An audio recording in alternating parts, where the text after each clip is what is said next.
तो आज हम लोग नेक्स्ट टॉपिक डिस्कस करने जा रहे हैं that is simultaneous eigen function. Right, ये क्वेश्चंस 2 मार्क्स में आपसे पूछे जा सकते हैं कि what is simultaneous eigen functions. तो बहुत ही इजी कॉन्सेप्ट है। साइमल्टेनियस का मतलब है कि एक ही पार्टिकुलर टाइम पे, राइट, और आइगन फंक्शन यानी कि जो किसी पार्टिकुलर फंक्शन पे अगर ऑपरेटर हम एक्ट कराते हैं तो एक आइगन वैल्यू प्रोवाइड करें और एक उसका मल्टीप्लायर एज यूजुअल वो फंक्शन हमें रिप्रोड्यूस हो जाए। राइट, तो दैट मीन्स कि सिंपली ये कह सकते हो कि आइगन वैल्यू इक्वेशन जो होता है H psi is equal to E psi, यानी कि एच ऑपरेटर है हैमिल्टोनियन ऑपरेटर और साई एक वेव फंक्शन है। उस वेव फंक्शन पे जब ऑपरेट होगा तो हमें एक eigen value energy eigen value E मिल जाएगी और as it is wave function मिल जाना है। तो इसमें जो साई था इनिशियल में, जब ये कंडीशन सेटिस्फाई करता है उस इक्वेशंस में, तो फिर हम साई को वहां पर आइगन फंक्शंस कहते हैं। राइट, एक पार्टिकुलर स्टेट का, किसी सिस्टम के पार्टिकुलर स्टेट का आइगन फंक्शन कहते हैं। राइट, तो इसको समझते हैं कि साइमल्टेनियस आइगन फंक्शंस क्या होता है। Consider two linear operators. ये हमें मालूम है कि क्वांटम मैकेनिक्स में हम लोग लीनियर ऑपरेटर्स की है स्टडी करते हैं। 2 ऑपरेटर्स यहाँ पर हमने एज्यूम कर लिए and that is linear A cap and B cap, and let alpha and beta are the eigenvalues of operators a cap and b cap respectively. That means कि अगर हम किसी आइगन फंक्शन पे a cap को operate करेंगे तो उसकी जो आइगन वैल्यू होगा दैट इज अल्फा। अगर उसी वेव फंक्शन पे अगर हमने डिफरेंट ऑपरेटर b cap को ऑपरेट करेंगे तो उसकी आइगन वैल्यू बीटा होगा। राइट, तो a correspond to alpha and b correspond to beta. Right, respectively in a state described by a normalized wave function. यहाँ पर ये भी आपको ध्यान रखना है कि जो वेव फंक्शन होना चाहिए that should be normalised wave function. Normalised का मतलब है कि उसको हमने इस तरह से उसको नॉर्मलाइजेशन कांस्टेंट से सॉल्व कर रखा है। राइट, इवन हमने उसको नॉर्मलाइज्ड कर रखे हैं minus infinity to integration minus infinity to plus infinity psi star psi d tau that should be equivalent to 1. Right, तो इसमें हम इस वेव फंक्शन का कॉम्प्लेक्स कंजुगेट कैलकुलेट करके और इसमें इसको इंटीग्रेशन को कैलकुलेट किया तब जाके वो नॉर्मलाइज्ड हुआ wave function. Right, then eigenvalue equations are written as. यहाँ पर ये आपको ध्यान रखना है कि आइगन वैल्यू इक्वेशन में जो वेव फंक्शन हम लेते हैं दैट इज नॉर्मलाइज्ड। अगर नॉर्मलाइज्ड नहीं है तो सबसे पहले नॉर्मलाइज्ड करेंगे, उसके बाद ही हम आइगन वैल्यू इक्वेशंस के बारे में उसके रिगार्डिंग बात कर सकते हैं। राइट, तो सिंपल ये चीजें हम लोग पढ़ रखे हैं। राइट, कि किसी भी वेव फंक्शन पे कोई ऑपरेटर एक्ट होगा, किसी भी फंक्शन पे कोई ऑपरेटर एक्ट होगा तो हमें एक मल्टीप्लायर मिलेगा। राइट, और वो as it is wave function reproduce होगा। Right, this is called energy eigen value और सिंपली आइगन वैल्यू एनर्जी तब बोलते हैं जब हम हैमिल्टोनियन वाले केस में, इस वाले इक्वेशन में ये H psi is equal to E psi वाले इक्वेशन। राइट, यहाँ पर हम एनर्जी आइगन वैल्यू बोलते हैं इसको, यहाँ पर simple eigen value of that operator. Right, तो ये A cap psi is equal to alpha psi. ये अल्फा क्यों आया? क्योंकि इसका जो आइगन वैल्यू है शुरू में ही हमने कह दिया कि अल्फा है। राइट, ए कैप का जो आइगन वैल्यू है दैट इज अल्फा। अब दूसरे के लिए उसी वेव फंक्शन पे, नॉर्मलाइज्ड वेव फंक्शन पे हमने एक डिफरेंट ऑपरेटर एक्ट कराया, उसका हमने जो आइगन वैल्यू लिख लिया बीटा साई। अब यहाँ पर आप कुछ भी एज्यूम कर सकते हो, जैसा यहाँ पर अल्फा बीटा लिखा है तो आप स्मॉल ए स्मॉल बी भी आप देख सकते हैं, उसमें कोई बॉदरेशन नहीं है। राइट, जस्ट आपका पहले के लिए एजम्पशन है, पहले आपको एज्यूम करना पड़ेगा और थ्रू आउट इक्वेशन में वही लेके चलना पड़ेगा। Right, so the wave function psi satisfying equation 1 and 2 is said to be simultaneous eigenfunction. देखो शुरू में ही मैंने कहा कि साइमल्टेनियस आइगन फंक्शन, साइमल्टेनियस का मीनिंग समझिए। साइमल्टेनियस का मतलब कि एक ही टाइम पे, पार्टिकुलर टाइम पे हमने 2 ऑपरेटर सेम आइगन फंक्शंस पे एक्ट कराए। राइट, ये हमारा फंक्शन तो सिंगल ही है, एक सिंगल फंक्शन है। राइट, आइगन फंक्शन है, इसी फंक्शन पे हमने ए ऑपरेटर अप्लाई कर दिया, इसी फंक्शन पे हमने बी ऑपरेटर अप्लाई किया। ये 2 इक्वेशन अगर कोई भी वेव फंक्शन सेटिस्फाई करता है उसको हम कह सकते हैं, यानी कि उस वेव फंक्शन को ये कंडीशन अगर हम कहीं अप्लाई करते हैं तो उस वेव फंक्शन को हम कह सकते हैं कि that is the simultaneous eigenfunction of operators A cap and B cap. ये कैप बी कैप की जगह आप कोई भी ऑपरेटर आप यहाँ पर इमेजिन कीजिए। ये तो जस्ट हमें कॉन्सेप्ट बताना है कि साइमल्टेनियस आइगन फंक्शन का मीनिंग क्या होगा, राइट। यहाँ पर आप एनर्जी ऑपरेटर कह दो, मोमेंटम ऑपरेटर कह दो, एंगुलर मोमेंटम ऑपरेटर, दो कोई ऑपरेटर आप वहां पर इमेजिन कर सकते हैं having eigen values alpha and beta respectively, right. इनकी आइगन वैल्यूज कितनी है, अल्फा एंड बीटा, राइट। ध्यान रखिएगा कि लास्ट में हम रेस्पेक्टिवली इसलिए लिखते हैं सो दैट कि ये जो ए कैप है वो अल्फा से कॉरेस्पॉन्ड करता है और जो बी कैप है वो बीटा से कॉरेस्पॉन्ड करता है, राइट। तो इसलिए हम ये वर्ड इसमें लास्ट में लिखते हैं, राइट। तो हम अब एक इसको अब देखते हैं कि और भी क्या कंडीशन हो सकता है, इसको आगे सॉल्व करते हैं। तो जस्ट ये बहुत ही सिंपल एक दो ऑपरेटर लीजिए, एक सिंगल वेव फंक्शन पे उसको ऑपरेट कराइए तो उसका आइगन वैल्यू प्रोवाइड होगा। ये जो आइगन वैल्यू इक्वेशन होगा, इस आइगन वैल्यू इक्वेशन को कोई भी अगर वेव इक्वेशन अगर सेटिस्फाई करता है तो उसको हम कह सकते हैं that wave function is simultaneous eigen function, right. ये ध्यान रखिएगा कि यहाँ पर मैं वेव बोल रहा हूँ, जब ये चीजों की बात करते हैं तो उसको हम आइगन फंक्शन बोलते हैं, राइट।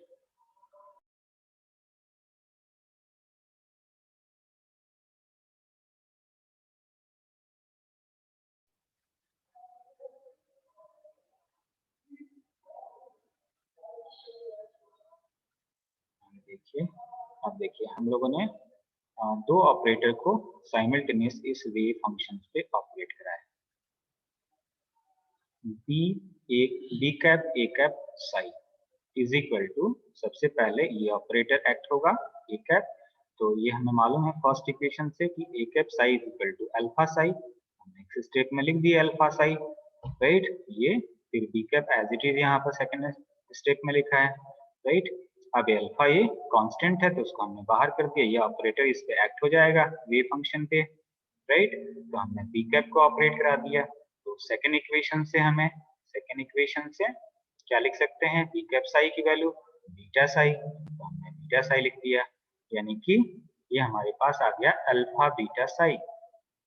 अब इसको अपोजिट एक बार चेक कर देते हैं, हमने यहाँ पर A cap B cap psi is equal to, यानी कि अब सेकंड इक्वेशन देखो, B cap psi is equal to beta psi, हमने यहाँ बीटा साई लिख दिया, राइट। बीटा कांस्टेंट है, बाहर कर दो, ए कैप को अप्लाई कर दो, तो ऐसे ही है, बीटा को हमने इधर बाहर कर दिया, ए कैप को अप्लाई कर दिया वेव फंक्शन पे, A cap psi is equal to कितना है, alpha psi, right, alpha psi है।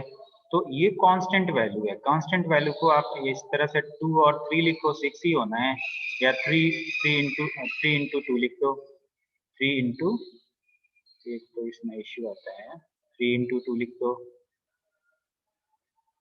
बात एक ही है ना। तो ये कांस्टेंट वैल्यू है, मल्टीप्लायर है वो कांस्टेंट वैल्यू है, इसके लोकेशन हम चेंज कर सकते हैं। तो ये आइदर आप ए कैप बी कैप किसी वेव फंक्शन पे साइमल्टेनियसली आप अप्लाई कीजिए, इसका वैल्यू अल्फा बीटा साई आता है, या फिर ए कैप बी कैप साई, इसका वैल्यू अल्फा बीटा साई। तो इसको अब हम इक्वेशन थर्ड और फोर्थ को सब्ट्रैक्ट कर देते हैं। देखिए बहुत ही इंपॉर्टेंट इससे एक रिजल्ट हमें मिलना है, कॉन्सेप्ट मिलना है, जो कि आपको बहुत ही इजीली समझ में आ जाएगा। एक और कंडीशन हमें मिल जाना है कि क्या कंडीशन होना चाहिए साइमल्टेनियस आइगन फंक्शन के लिए उस ऑपरेटर पे, राइट। तो इसको हमने सब्ट्रैक्ट कर दिया, ये देखिए, ये फोर्थ इक्वेशन में से थर्ड इक्वेशन सब्ट्रैक्ट कर दी, तो A cap B cap psi minus B cap A cap psi is equal to 0, क्योंकि ये राइट हैंड साइड में तो सेम ही वैल्यू है, ये 0 आ जाएगा, दिस माइनस दिस, यहाँ पर लिख दिया, राइट। अब यहाँ से साई दोनों के साथ एसोसिएटेड है, उसको हमने कॉमन कर लिया, तो इसको हम इस तरह से लिख लिए, A cap B cap minus B cap A cap. अब ये क्या दिख रहा है आपको, ये हमें दिख रहा है कि वेव, एक तो ये टर्म हो गया, एक वेव फंक्शन हो गया, यानी दो टर्म का मल्टीप्लायर है, दैट इज इक्विवेलेंट टू 0। तो किसी भी दो टर्म का मल्टीप्लिकेशन 0 तभी हो सकता है जब इसमें से कोई एक टर्म 0 हो सकता है ना। अब वेव फंक्शन तो 0 हो नहीं सकता है, क्यों नहीं हो सकता है, क्योंकि वो सिस्टम से एसोसिएट करता है, वो किसी ना किसी पार्टिकल का नेचर को, उसके बिहेवियर को रिप्रेजेंट करेगा। अगर हमने वेव फंक्शन को ही जीरो कर दिया तो ये सारी कहानी कहने की कोई लॉजिक ही नहीं बनता है ना। तो इस केस में ये वेव फंक्शन जीरो नहीं हो सकता है। ये जीरो हो सकता है ये ऑपरेटर की वैल्यू इसमें से, कि हमने ये दो ऑपरेटर का प्रोडक्ट माइनस दो ऑपरेटर का उसके जस्ट अपोजिट प्रोडक्ट, वो जीरो हो सकता है। ये जो ब्रैकेट में लिखा है ये जीरो हो सकता है। यानी कि जो इक्वेशन 5 में है, that is the necessary condition for wave function psi to be the simultaneous eigenfunction of operator a cap and b cap. This is the necessary condition. अब नेसेसरी कंडीशन इसको और भी, ये तो जस्ट यहाँ पर बोल दिया कि ये नेसेसरी कंडीशन है। क्या नेसेसरी कंडीशन है कि these two operator must commit with each other, right. यहाँ पर अब देखिए, यहाँ as wave function is arbitrary, therefore arbitrary का मतलब क्या है कि वो हम कोई भी उसमें उसका वेव फंक्शन अपने प्रॉब्लम के अनुसार हम ले सकते हैं। तो इसको ये मल्टीप्लायर है, हमने यहाँ पर लिख दिए A cap B cap minus B cap A cap is equal to zero, right. इसको हम किस तरह से लिख सकते हैं, square bracket A cap comma B cap is equal to zero. इसका मीनिंग क्या हुआ कि ये दोनों ऑपरेटर आपस में अगर एक दूसरे को कॉमिट करते हो तभी ये जो आइगन वेव फंक्शन जो हमने साई बोल रखे हैं, ये जो साई है उसको हम कह सकते हैं कि this is the simultaneous eigenfunction of these two operators A cap and B cap. That means कि ये कॉम्यूटेटिव लॉ है, ये कॉम्यूटेटिव लॉ को फॉलो किया। वही यहाँ पर लिखा है operators A cap and B cap commit if they have simultaneous eigen functions। एक तो बात यहाँ अलग हो गई, ये बात आप अलग से समझो कि operators a cap and b cap commit if they have simultaneous eigen functions। अगर इन दोनों ऑपरेटर का जो आइगन फंक्शन हो यानी कि वेव फंक्शन हो वो साइमल्टेनियस हो तो ये दोनों ऑपरेटर क्या करेंगे, आपस में कॉमिट करेंगे। दैट मीन्स कि square bracket a cap comma b cap equal to 0, right? Therefore, the eigenfunction of operators are constructed in such a way that they are simultaneous eigenfunctions। अब हम किसी भी eigenfunctions, किसी the eigenfunctions of commutating operators are constructed in such a way that they are simultaneous eigenfunctions, right? किसी भी कॉम्यूटेटिंग operators के eigen functions को इस तरह से कंस्ट्रक्ट किया जाता है सो दैट कि उसकी जो आइगन फंक्शन हो साइमल्टेनियस आइगन फंक्शन हो, राइट।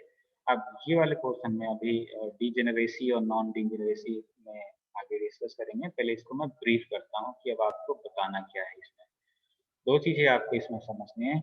एक तो आपको सिंपल ये कह सकते हैं कि हमारे पास दो ऑपरेटर है, किसी भी वेव फंक्शंस को हम साइमल्टेनियस वेव फंक्शंस कह सकते हैं। किसी भी वेव फंक्शन को साइमल्टेनियस वेव फंक्शन कह सकते हैं जब वो उस पे दो ऑपरेटर अप्लाई करें, यानी कि ये हमने ए कैप ऑपरेटर अप्लाई कर दिया, वो हमारे पास एक ए, चलो मैं वही नोटेशन यूज करता हूँ जो पहले लिखा है, अल्फा साई। एक हमारे पास आइगन वैल्यू इक्वेशन आ गया, इस पे हमने एक दूसरा ऑपरेटर अप्लाई कर दिया बी कैप साई, वो बीटा साई आ गया, राइट। एक तो ये दो इक्वेशन हमारे पास आ गए, यानी कि इस वेव फंक्शन को हम साइमल्टेनियस आइगन फंक्शन कह सकते हैं अगर ये दोनों कंडीशन सेटिस्फाई करते हैं। अब इसको हमने चेक कर लिए। इसके अलावा आप ये भी कह सकते हो कि कोई भी आइगन फंक्शन, कोई भी wave function simultaneous eigen function तब कहलाएगा जब उस पे दो ऑपरेटर जो हम ऑपरेट करते हैं, साइमल्टेनियस का मतलब कि सेम टाइम पे दो, मोर देन टू, है ना, राइट। जैसे कि हम लोगों ने उसमें साइमल्टेनियस वर्ड पढ़े थे क्वांटम में ही, अनसर्टेनिटी प्रिंसिपल में, कि साइमल्टेनियसली हम पार्टिकल की पोजीशन और मोमेंटम कैलकुलेट नहीं कर सकते, राइट। बट यहाँ पर हम कह रहे हैं कि साइमल्टेनियस उस वेव फंक्शन पे अगर हम दो ऑपरेटर अप्लाई कर पाए, राइट, तो उसकी जो वेव फंक्शन होगा that is called simultaneous eigen function. Function. तो उसके लिए कंडीशन एक है कि वो जो दो ऑपरेटर हम अप्लाई करेंगे that should follow commutative law. Commutative law that means कि A cap B cap square bracket that is equal to 0, या फिर इसको ये कह सकते हो कि A cap B cap minus B cap A cap is equal to 0, or you can say a cap b cap equal to b cap a cap।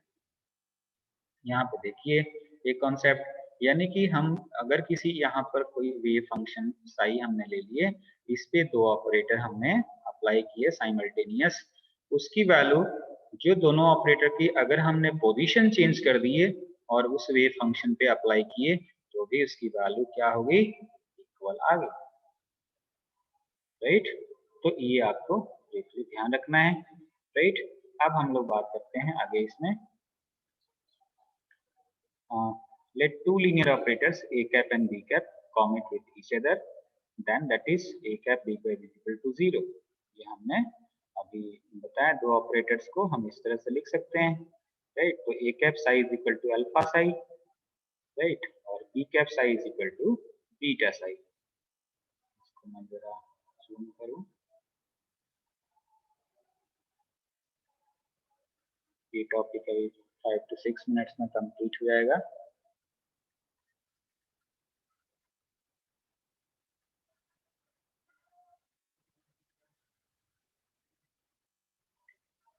इस software में थोड़ी सी ड्रॉबैक्स है कि जब हम कुछ राइटिंग लिखते हैं तो उसी टाइम ये सेव करने लगता है इन बिटवीन कभी कभार, तो फिर वो प्रॉब्लम करता है, जो लिखा जाता है वो लिख नहीं पाता, ये इशू होता है।